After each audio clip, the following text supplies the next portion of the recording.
বাসর রাতে আমি ওনাকে 3টা শর্ত দিয়েছিলাম। আমাকে একটা টাচ মোবাইল কিনে দিতে হবে, দ্বিতীয়ত আমি মাদ্রাসায় পড়তে চাই, আর তৃতীয়ত আপনি কোনোদিন আমাকে টাচ করতে পারবেন না। তখন আমার স্বামী আমার কথাগুলো মেনে নিল আর বলল, আচ্ছা যাও, তুমি এবার ঘুমাও। আর বিয়েটা যেহেতু আমার ইচ্ছার বিরুদ্ধে হয়েছে, তাই আমি তাকে মেনে নিতে পারিনি। যাই হোক, সে আমার কথা মতো আমাকে একটা ফোন কিনে দেয় আর মাদ্রাসাতেও ভর্তি করিয়ে দেয়। সে আমাকে ফোন কিনে দিয়ে বলেছিল, এমন কোনো কাজ করো না যে আমার বদনাম হবে। আমিও তাকে বলেছিলাম, আচ্ছা ঠিক আছে, আপনি কোনো চিন্তা করবেন না, আমি আপনার বদনাম কখনোই করব না। কিন্তু এখনো আমাদের কোনো শারীরিক সম্পর্ক হয়নি, সবার সামনে আমরা ভালোই ছিলাম। কিন্তু রাত্রেবেলা উনি নিচে ঘুমাতো আর আমি চৌকির উপরে ঘুমাতাম।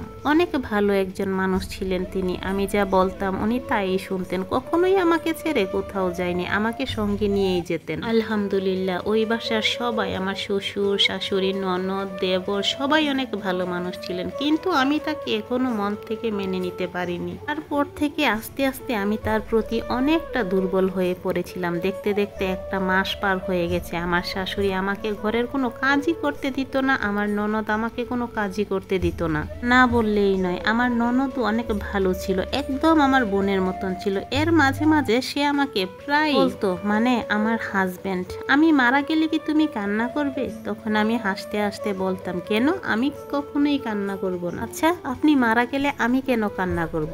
এটা কিন্তু আমার মনের কথা ছিল না, আমি তো এমনিই বলতাম। উনি আমাকে আরো বলেছেন যে যদি মারা যায় তখন তুমি তোমার পছন্দ মতো আরেকটা বিয়ে করে নিও। তখন আমি আমার হাজবেন্ডকে বলেছি, আচ্ছা সবাই মিলে কেন আমার জীবনটা নষ্ট করে দিলেন? তখন সে আমাকে বলেছে, আচ্ছা তোমার জীবনটা আমি নষ্ট করে দিয়েছি, তাহলে তুমি আমাকে মাফ করে দিও। যাই হোক, এইভাবে কিছুদিন কেটে যাওয়ার পর আমার স্বামীর গায়ে কারেন্ট লেগে সে মারা যায়। হয়তোবা আমি বেশি সুখের আশা করেছিলাম।